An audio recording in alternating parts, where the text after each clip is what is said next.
All right, so this is day number 5, I believe, of the going live on a daily basis challenge. And so it's been a good challenge of really just sitting down and having the discipline to do this. And one of the topics that I want to talk about today is something I was talking to someone earlier about this, and we were talking about entrepreneurship and business ownership because there's all these different things and challenges that they were going through. And one of the reasons why they kept thinking about this or they kept talking about this is because they felt like something was going wrong because they were facing these challenges or things were not as easy as they thought it was going to be.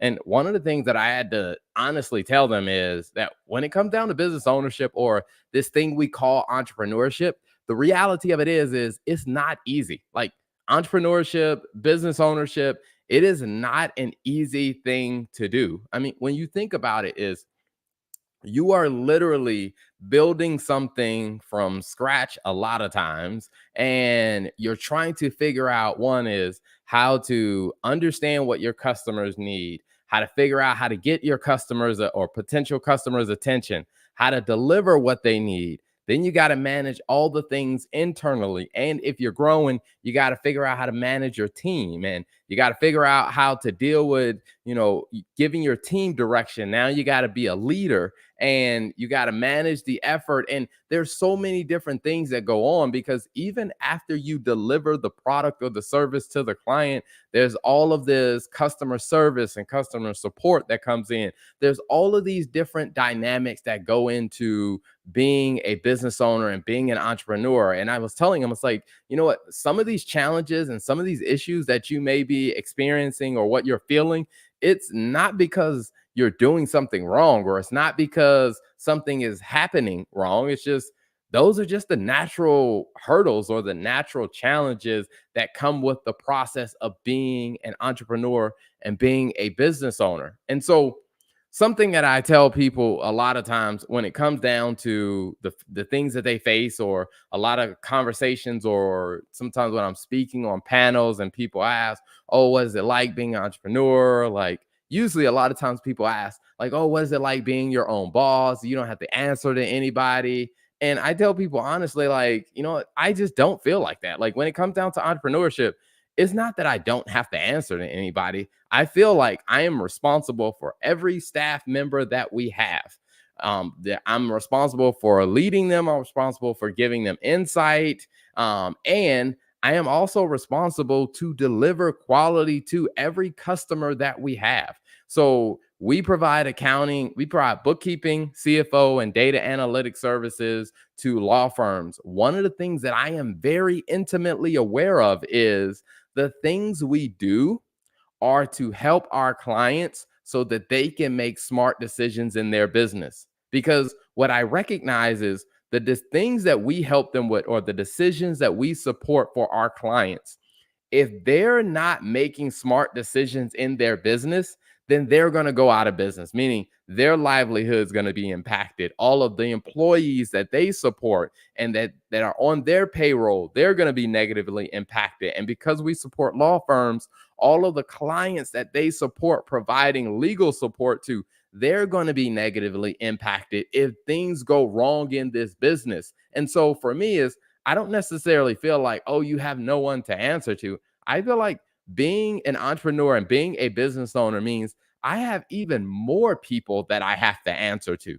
I am answering to clients. I am answering to staff and there's my own personal accountability and also answering to my wife because I got to figure out how to balance, being me, Terrell the person, being, Terrell the husband, also being Terrell the entrepreneur and being Terrell the friend, the son, all of these dynamics that you still got to manage to where I'm like, entrepreneurship is not this thing where it's just like, hey, you just get to do your own thing and collect a ton of money. If you are doing entrepreneurship right, there are people that you are still going to be accountable to. And I don't say that as a bad thing, is I actually enjoy the level of accountability, the opportunity, and the responsibility that we have to really have an impact in so many other people's lives. And whenever I'm able to look and see our clients are being able to make some smart decisions and see progress in their business because of things we help them with. Like, that's amazing to me. Like, earlier today, I was on a call with a client and we were doing some deeper data analytics, trying to help them understand how to, tweak some things in their business. And they were trying to decide about whether they were going to offer legal services under a new kind of business model, whether they were going to go, flat fee or hourly, and how they were going to go to market with this. And we were going through the numbers. And one of the things that I noticed, that they just felt completely overwhelmed. Like, I have all these great ideas, but I'm just not sure how to execute it. And we were going through the numbers and we were talking through it. And I explained to them, hey, the reason why I'm asking this question is because when we understand this, I don't want to give you a vague goal and say, hey, you need to increase your revenue by 15%. Is we want to literally break it down to how many new cases do you need to actually close the gap on this goal and this target that you're trying to hit. And for them, it was just like a light bulb went off for them. I mean, they were the happiest, I would say, person I have encountered today, is because they felt like, you know what, now I feel like I am going to get that clarity that I need. And that's part of the responsibility you have as a entrepreneur and as a business owner. So I love the process of it, but I am not going to lie to you. It is not easy. And one of the things that, or I wouldn't say one, but several things that a lot of people usually face, and I always tell people, just be aware of this because this may be something that'll come up, to where sometimes it's not easy dealing with or getting customers. Like, a lot of times when people start a business, they think like, oh my gosh, I'm gonna start this business and we're gonna have all these tons of customers come in. The reality of it is it takes some time before you kind of figure out how to actually get customers, and what types of customers you're gonna get, and also where to find them. I mean, eventually you can get pretty strategic about that, and you can get strategic about where you're going to look for them and how you're going to find them. But it's not easy finding and getting customers. You do have to have some strategy in there. So I will say, prepare yourself for that. Also, when it comes down to, let's say your competitors make a change and some of your clients may leave you to go to your competitors. Like, when you're running a business, you do have to understand there is a level of competition that you have to prepare yourself for, because not everybody is going to look at your service and say, hey, I know you're not as good as this other company over here, or hey, I feel like I can get better service from this other company over here, but I'm just going to stick with you. Like, at the end of the day, as an entrepreneur and a business owner, you have a responsibility to make sure that the value you are delivering to your customers is worth them spending their money with you, worth them staying with you. And there have been times where I've talked to some clients and some companies where they've decided to do business with one of our competitors, or another accounting firm who does what we do. And to be honest with you, sometimes I make referrals to those companies because I know what they do well and I know what we do well. And there are times where I'm talking to a potential, customer, or I'm talking to an existing customer, and they get to a point where what they need is not something we do very well. What they need is something that's a little bit different. For example, we were working with a client and a client was like, hey, we need someone that's going to do the billing for us. That's not something we do, but I do know other accounting firms that I can refer you to. And I did. I referred them to another accounting firm who also supports law firms, but they also do billing, which is not something we do. So sometimes when you're losing clients, or people prefer to go do business with your competitors, like, that's just going to happen in business. So what you have to figure out is, what is the value that you are going to deliver? Like, what is your unique proposition? And making sure that you focus on what your unique proposition is.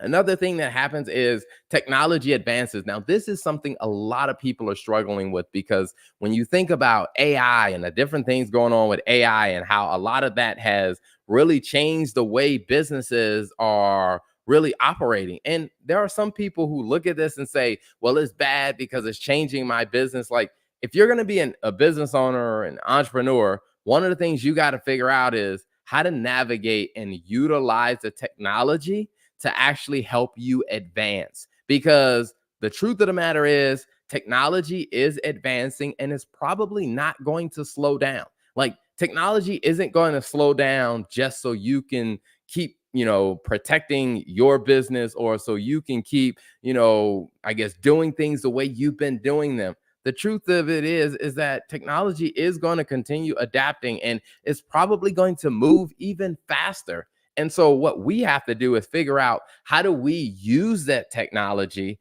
to actually help us deliver more value to our clients, to run our businesses smarter and smoother. The other thing you'll run into is sometimes the cost of doing business will drastically change, and it may not be something that's your fault. For example, when the cost of labor drastically shoots up, or let's say the cost of the supplies or everything you use in your business, when it drastically changes, you may not have control over stopping that or control over fixing that. The thing you got to figure out as an entrepreneur or a business owner is, okay, all right, now that this thing has happened, what am I going to do to adjust and to, change things around? How am I going to navigate this? How am I going to tweak this? Like, how am I going to look at this situation and figure out, what does my strategy need to be moving forward for me to be able to be successful? And then the last thing that I'll point out is, a lot of times when laws and regulations change for different businesses, a lot of times what a lot of business owners I've seen do is, they'll complain, they'll get upset about it. And the truth of the matter is that sometimes laws are not going to go in your favor, or regulations are not going to go in your favor. But as a business owner, entrepreneur, you have to be in that regular habit of thinking about, how do I now adapt?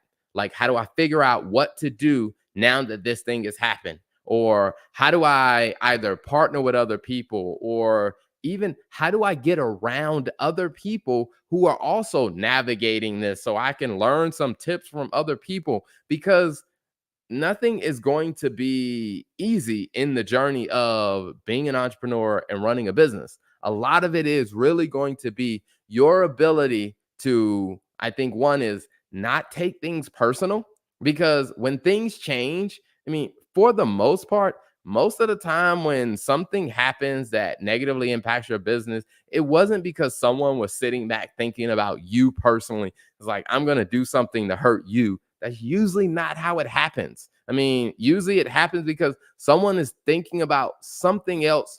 Like, when technology advances, it's not because the people who create the technology want to hurt your specific business. It may just be that they're trying to figure out something of their own. And so, what I always say is, don't take it personal, is the first thing. And I think the more you focus on your customer, the more clear you get about the people that you help, the people that you support, I think the clearer things will be about how you need to navigate and adjust your strategy. Because if you get very, very obsessed about adding value to your customers, eventually what you will notice is that you will start to figure out things. You'll start to come up with ideas that put you in a position to be able to really help in a way that others can't, because they're not thinking about the same types of situations. They're not thinking about the same types of opportunities that you are to help your customers. And when you do that, and I say, when you really embrace focusing and being obsessed about adding value and solving problems for your customers, I think you're going to put yourself in a position to where your competitors won't be able to keep up with you, because you are going to be so deep into the minds and so deep into the solutions that your customers need, that it's going to be a no-brainer. They're going to have to do business with you because you understand them, you understand their problem, and you bring a solution that others can't easily duplicate or they can't easily copy. And I will say is, you always want to continue stretching yourself. Is you do want to never get too comfortable, because business owners or entrepreneurs who get too comfortable, they tend to really fall off over time. Because, as I said, technology is changing, your competitors are changing, the market is changing. Everything around business ownership and entrepreneurship is constantly changing. So if you're not willing to adapt, then probably things are going to change so fast that your business may become irrelevant over time. So you do want to continue stretching yourself. And I would also say you want to learn how to take deep breaths. Like that is a very important one because you do want to take deep breaths. And what I mean by that is being able to breathe and just let the stress kind of, simmer so you can take a break, you can get away from things because yes, business ownership is hard. It can be extremely stressful, but you got to find a way to disconnect. You got to find a way to take deep breaths. You got to find a way to really get some breathing room from what you are probably working on because you can get absolutely consumed by what you are doing that you have no room to do anything else. And which means eventually you're not going to be any good for your business, for your clients, for your staff, or for yourself. So you do want to learn how to take deep breaths. And I will say, I'm one that I work a lot. I work a ton. And I don't always take deep breaths. And it's something that I'm consistently working on myself because I had to learn the value of resting because I was one of those people who was constantly like, I got to do this. I got to do this, all these different ideas and trying to execute on everything. And I learned at some point, like, all right, eventually you're going to run out of gas, you're going to run out of energy. Like you got to learn how to take deep breaths, which is something that I'm continually working on myself. And then the last thing I would say is find a mentor and peers that you can get around and that you can, they can hold you accountable to things and that they can also encourage you. And I think the other way around as well, to where you can hold them accountable, you can encourage them because when you find peers that you can develop and you can build with, what you'll realize is that you're going to gain so much value, not just by taking from them, but by mutual contribution, meaning like you're helping them, you're encouraging them, you're holding them accountable. They're doing the same for you. It's kind of that old adage of, iron sharpen iron, to where as you're continuing to leverage the peers, the mentor relationships you have, what you will find is while business will never be easy, it will get simpler and it will become a lot more enjoyable as you learn to navigate it. So I hope that's very helpful for people. And this has been day number 5 of the Daily Live Challenge.